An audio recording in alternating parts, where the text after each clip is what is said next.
So one day there's this rabbit, right? And this rabbit, he's running around the forest. So he comes up on this monkey, and the monkey's about to smoke a joint, right? So he says to the monkey, like, yo, monkey, you don't have to do that, man. We could just run around the forest and be wild and free, right? Just, throw the joint out. So the monkey's like, man, I'm gonna smoke this joint, right? He's like, nah, come on, we can just run around the forest, be happy, joyous, and free. So the monkey throws the joint out, and he starts running with the rabbit, right? So then they come up on this bear, and the bear is like about to do a whole bag of coke, all right? About to snort a fat ass line. The rabbit goes up to him. He's like, yo, bear, what's up? You don't have to do that, man. We can run around the forest, be happy, joyous, and free. And the bear is like, I just spent $200 on this bag, bro. I'm gonna do it, right? So he says, come on, he reiterates, yo, bear, come on, you don't have to live this way. We can run around the forest, be happy, joyous, and free. So the bear throws the coke out. He starts running with them, right? So then they come up on this lion. The lion's about to shoot some dope, right? Rabbit goes up to the lion. Come on, lion, you don't have to do that anymore, man. We can just run around the forest, be happy, joyous, and free. So the lion reaches out and he grabs the rabbit and he just throws him in the back of his throat and fucking swallows him whole, right? So the monkey says to the lion, yo, man, why'd you do that, man? So the lion goes, man, that fucking rabbit, every time he smokes crack, he wants to run around the forest and be happy, joyous, and free. What's going on, everybody? Welcome to TruthAddiction, the channel that deals with the disease of addiction and all the ways it manifests itself.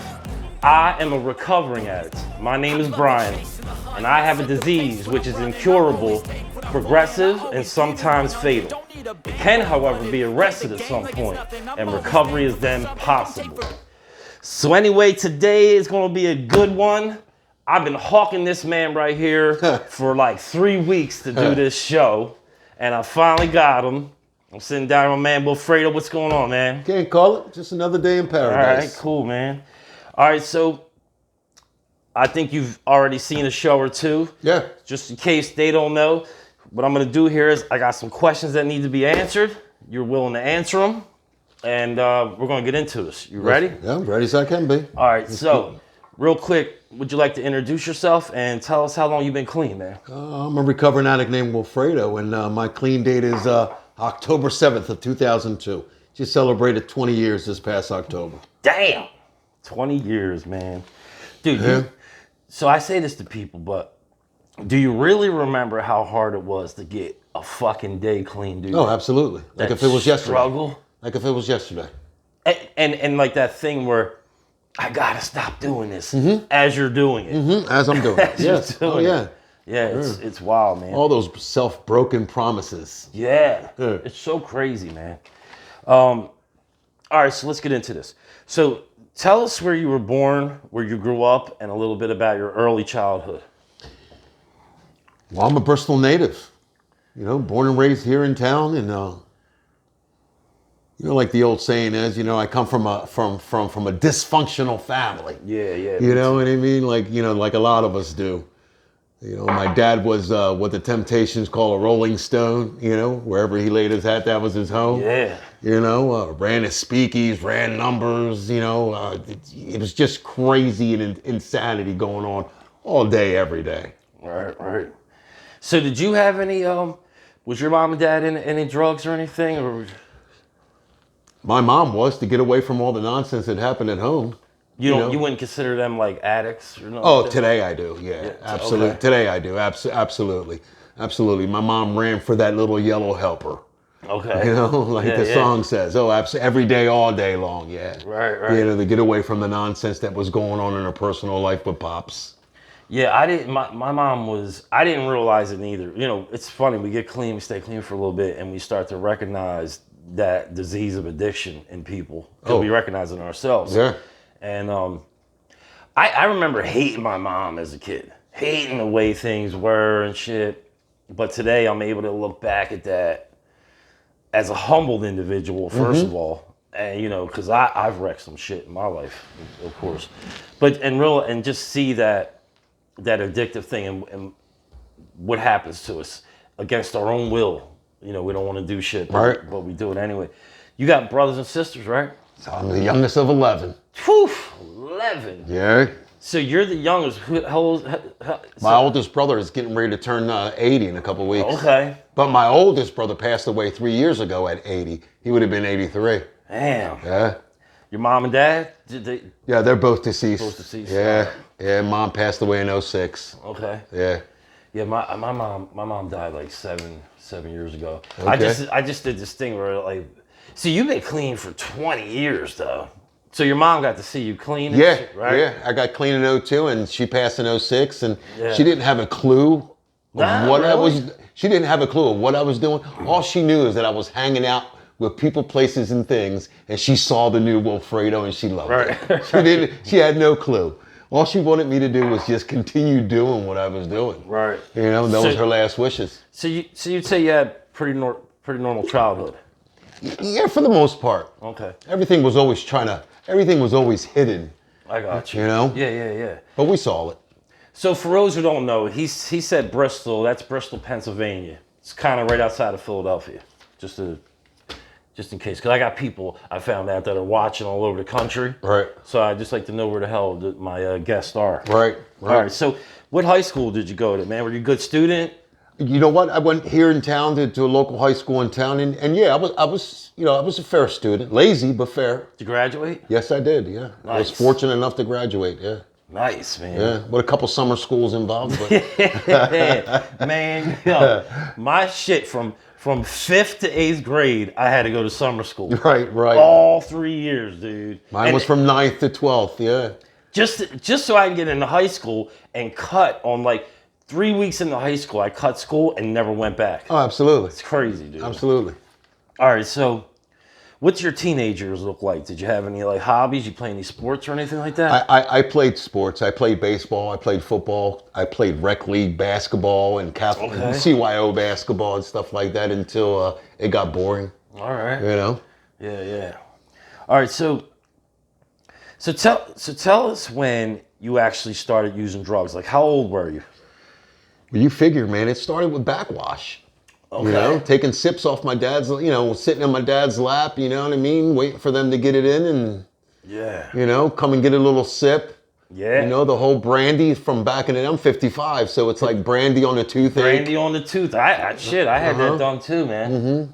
But, that was inside the house. But my first experience on my own with friends was the first day of 7th grade that I don't remember. How old were you? Must have been about 12, getting ready to turn 13. I just turned 13 that summer. So you don't even remember that? I don't remember my whole entire first day of 7th grade. Okay.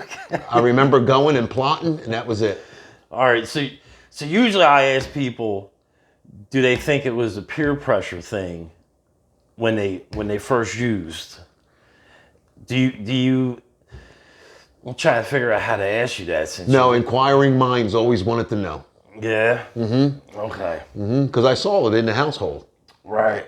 So inquiring minds wanted to know. So, it was like experimental, let me find out what this is type of thing. Yeah. Yeah, because I tell people, like, mine was definitely a peer pressure. Because, like, I hate it.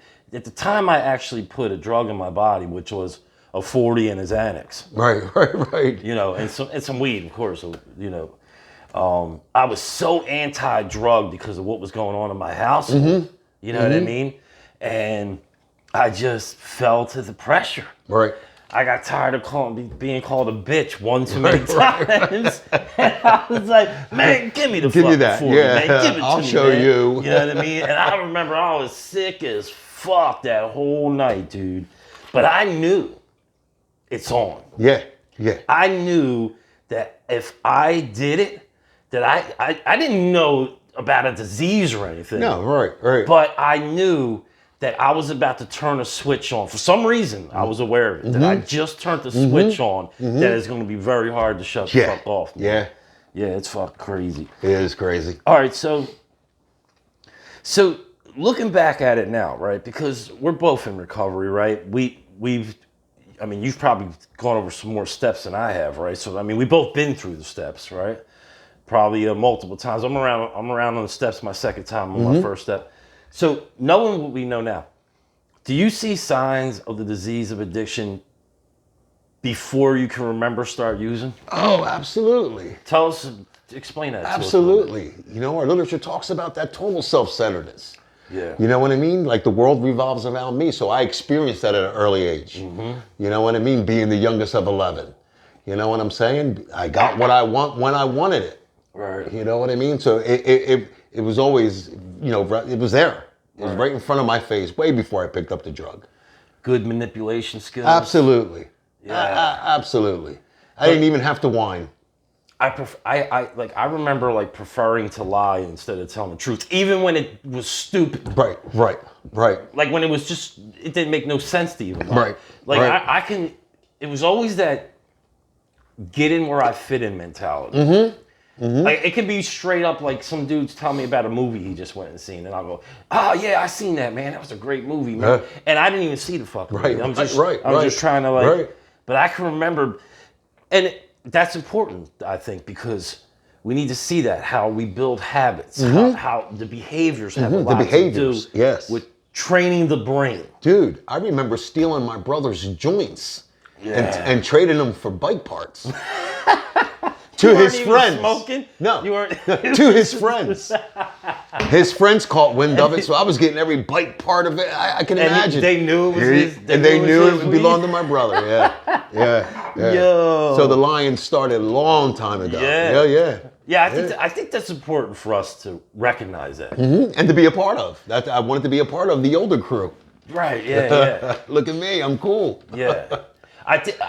I think why I think it's important is so we recognize that we had behaviors before we started using, so that we know that when we stop using, it's just not enough. We need to look at the behaviors so we don't go back to that place of destruction with the drugs, right? You know what I'm saying?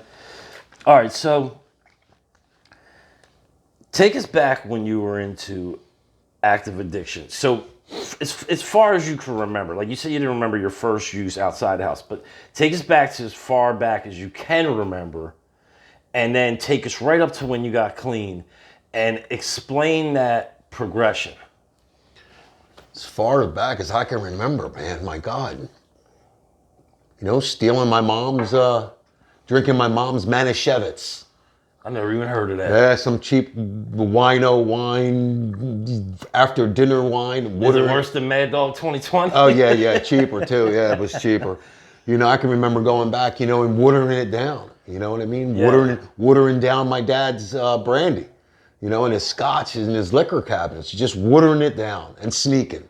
Right. And sneaking. And then, you know, as the years go by, like you said earlier, you know what I mean? We open up that gate, we open up that opportunity, you know, to just keep doing. We know what's going on. We activate. And, you know, alcoholism ran in my mom's side, in my family, like crazy. So it's like, as long as I wasn't doing what my brother was doing on the third floor, like I was cool. I didn't have a problem. Right. You know, and lo and behold, man, like as the years went by, like I graduated.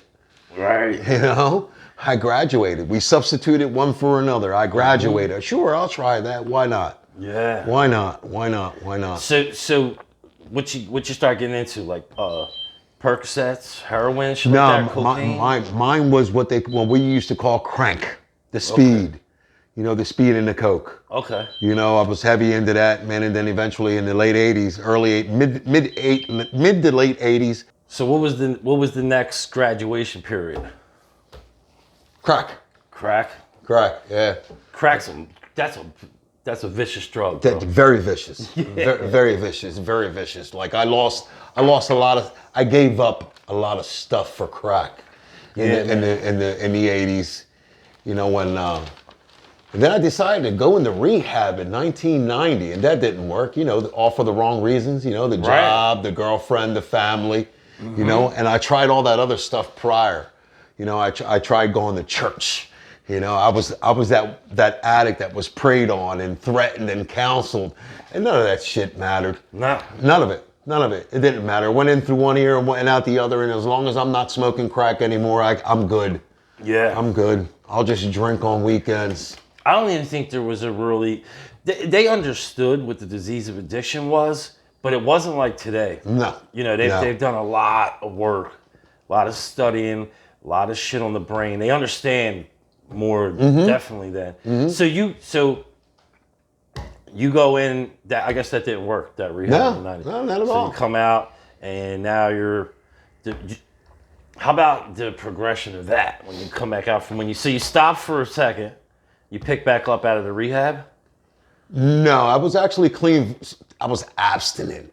Okay. I was abstinent for about a good 6 months. All right. You know what I mean? And, you know, the old saying, if you hang out at a barbershop, you know, you're eventually going to get a cut.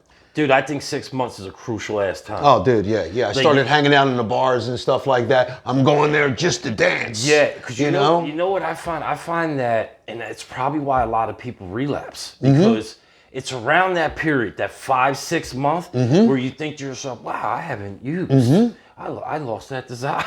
You know what I mean? But you're not doing anything. Right. Like program. Right. I wasn't recovering. I had no program. I had a glimpse of what it could possibly be. But then, you know, the old lies. You know, I'm not smoking crack. I'm not hanging out on the block. You know, I just got engaged. Right. I just bought a house. Yeah. And I added another 12 years to my story until 2002, until I surrendered, man. Right.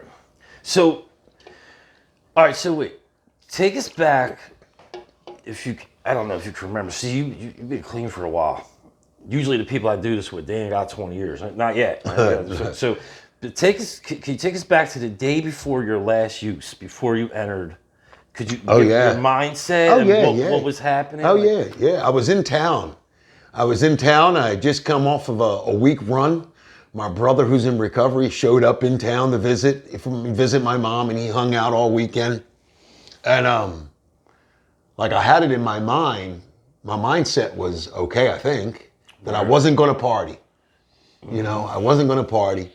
And I was struggling financially, of course, because I was broke and I just got done spending all my money that week. So my brother hands me a $100 bill and tells me to go pay my electric bill, which was like $70-$80. Okay. Electric didn't get paid. That ain't getting paid. Electric didn't get paid. And I got a habit. I got $100. I guess I need to use again. You know what I mean? And picked up right where I left off, you know, and then that night I picked up the phone and I knew it was time to stop and try something new. So did you enter the rehab? No. You know what? I don't know why, but for whatever reason, I guess that's just the way it was supposed to be. My brother drove all the way back. This alarm for my Go ahead. You can just my sugar levels. You can just keep talking. You know, he drove back. You know, he drove back and from New York. You know, from New York, and you know, he picked me up. Okay. You know, he carried that message of Narcotics Anonymous. You know. So he basically put you in his crib, and He put me. Well, did you have like a? Were you? Because you don't really withdraw from crack. Were you in it? Did you have a withdrawal going on? I had a slight withdrawal. Yeah, like nightmares and stuff and sweats and stuff. But it's not like a physical withdrawal. No. I was reading somewhere about that, like cocaine and crack. It's not like a physical withdrawal. Right. It's more of a craving, like like your brain attacking you type of shit. Mm-hmm. Dude, that crack. Let me tell you something about that crack. Now, I was a dope head. Right? Would you say crack was your drug of choice? Oh, absolutely. All right, so I was a dope head, right? I needed that dip. Right. You know, to be down. So I used to hang with my fucking cousin. He lived on a 3rd story fucking apartment. We all have that cousin. Dude. And he would I would go over there to get high, man. Right. You know, you find a crib to go get high. Yeah, right. But I'm on a different high than he is, bro. He's on them rocks. Dude, I seen some crazy shit. Yeah. He's dead now. They found him dead, OD, up North Philly somewhere. All right, okay, sorry to hear that. Years ago, though. Dude, one day I'm in there, man. I do my shit, and I'm dipping on the couch, man. He's over here with some hooker, right? And she's going down on him. This bitch, she's got that real tinfoil hat, the literal tinfoil hat they wear, because the government's trying to see if they're smoking rocks and shit. Dude, why she's going down on him, man? And this motherfucker, every 2 minutes, yo, check that window. Somebody's at the window. I'm like, motherfucker, we're on the 3rd floor. We're on the 3rd floor. Right. Oh yeah. Like, what the fuck you think? Spider-Man's out this Oh bitch and yeah. shit? Lots of hallucinations. Dude, just yeah. crazy. That's a crazy ass drug, dude. Yeah, I didn't want anything to do with that. Right. You know, a woman was the last thing I wanted anything to do with when I was getting high. I just wanted to keep getting high. Dude, real quick before we move on. The one time, his boy lived above him and he was smoking rocks. I'm in there, the fucking dude comes down and knocks, yo. He opens the door, he comes in, he goes, yo, you got a pair of pliers I can borrow? And he fucking gives him pliers. This motherfucker goes up in his mouth and rips his fucking, right there, dude. This fucking dude's killing me. He's fucking like this and pulls the shit out, dude. Oh, that's like, great. Crazy. That's a crazy drug, bro. Oh, all right, it so was. I like to ask this. Tell us your experience. So you obviously, at some point, you hit a meeting, right? But I want you to try to remember your first meeting. Like, what was that experience like? And did you think that could possibly work for you? And did you hear anything? Like, was there a seed planted in that meeting? No. Okay. No. My first meeting was in the Bronx because that's where my brother lived at. No, I didn't hear anything. You know what I mean? I was still focused on the drug. Okay. You know, wasn't even sure if this attempt to stop was even real. Right. You know what I mean? Yeah, I know what you're saying. You know what I mean? Like I wasn't shot. Like a part of me was like, "What the hell are you doing here?" Yeah. You know, is this another cry for help, or is this really a cry for help? You know, I didn't get. You know, it came down to a point to where my brother was like, "Look, dude," he's like, "You're either going to move in with me because my brother's house had an efficiency downstairs." Okay. He's like, "I'll rent you that out, man, for $500. $500, man, 20 years ago in the Bronx, New York. Yeah. You know, fully furnished. Imagine That's that. pretty cheap. Yeah. That might be like $5,000 today. Yeah. He's like, or go home, go back home to your apartment. You know, and I remember coming back home after like a month and a half. And the good thing was about all this that I was on workers' comp. I was waiting for surgery on my hand. Okay. You know, and that was another temptation of not being able to use anything prescribed by my doctor. Right. Like I was frightened. Right. It got to a point to where I was frightened in recovery. Like I didn't want to use no more. But I got my first spiritual awakening going to a Monday afternoon meeting. This lady cut me off and on the back, and I wasn't sure if I wanted to stay clean still. Right. And she cuts in front of me. And when after I got done cursing her out and beeping the horn, on the back of her white Ford Taurus, there was this blue sticker, and in parentheses it said, "N.A. I owe you one." Oh, okay. Yeah. True story. She's no longer with us. You know, she passed away of other illnesses and stuff like that. But her name was Marisol, and I'll be forever grateful for that. Shout out to Marisol wherever you're at, man. Yeah, rest in peace. Appreciate it. You know. Yep. It's just crazy. You just every once in a while, your mind's just open at the right moment. At the right moment. And you just get it from. It could be the weird, like you said, a bumper sticker or whatever. Just the weirdest place you can catch a fucking message from. It's insane, dude. Because I didn't even know where I was going. All I know is this meeting at 1 o'clock was in this industrial park. So now I got an industrial park with thousands of doors to knock on again. Right. My fucking sponsor is into that shit. My sponsor, man, he looks for that shit. He'll call me up out of nowhere. Yo, B, I was just driving behind this person and then this happened. And then the last 4 digits were replaced with my clean date. The signs. You know what I mean? He stays signing me, man. He stayed trying to give me them signs. The signs. All right, so real quick, let me ask you this about. So we talk about the disease of addiction on this channel, right? Yes, sir. What does that mean to you? What does the disease of addiction? If somebody says to you, "Yo, that guy's got the disease of addiction," what does that mean to you? To me, it's death. Okay. To me, it's death. Because I remember when I first heard that, and they told me that it's incurable and fatal. The first thing, like I literally, and it was at that meeting, that 1 o'clock meeting, that I heard that, and I broke down and cried because the first thing that I thought about was cancer. Right. Cancer's incurable. There's a disease. There's a cure for it, right? And it can be arrested, right? Because cancer patients do get cured, and miraculously, you know what I mean. But when go into remission. In the remission, right? Basically, what happens to us. But when I heard that there's no cure, yeah, you know what I mean, that I could die, It is. It was like I broke down. I broke down, and I'm like, I'm gonna fucking die if I don't apply this. Yeah. You know what I mean? So to me, it means just like, you know, complete death, man. If I don't surrender and continue doing what I do, man, just stay clean. Which is treating the disease. Treating the disease. Tell them how you treat the disease, man. Look, I still have a sponsor. You know, he just moved to Florida, but he's been my sponsor for the same sponsor for. I've only had 2 in this process. The one took me through the steps the first time until I had about 8 years, and then my new sponsor picked up the pieces. You know, and he's been guiding me ever since.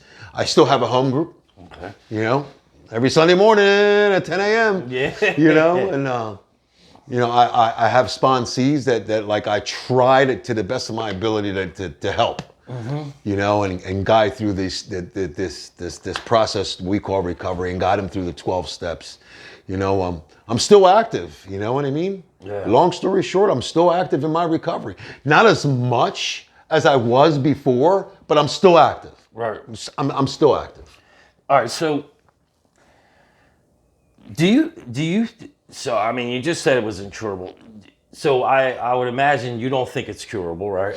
No. Or do you? Do you think there's a cure? No. Okay. I think it's just arrested. So, I bring this up a lot because I think it's very interesting. So, I study like the CDC numbers. Right.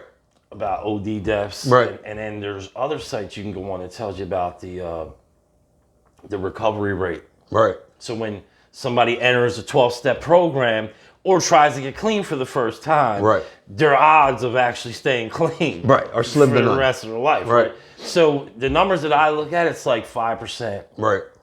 So I kind of look at that like 100 people come in. For the way I seen it broken down, and it was an AA breakdown, but it's still a breakdown. follows. Yeah, it still follows. So 4 people enter for the first time, 3 of them stay clean. 100 people enter, 4 people stay clean for a year, and maybe one of those 4 stays clean for 5 or more. Or more, right? So that's an incredibly low rate. Low rate. Why do you think that is? My experience, right? My experience, my opinion. You know, people don't trust the process. Mm-hmm. You know what I mean? They don't trust the process. Like, you know, when I came in here, I had to fully surrender to something new. Like, I had enough trust in that little motherfucker in the corner, right? Because I got served by little kids and adults. Like, I had so much trust in them that they were going to give me what I needed for that moment. Right. So I had to come with that same mentality into the rooms into recovery, that like I was going to get what I needed to survive, right? You know, and to live and to stay clean in this process, you know, and I still do.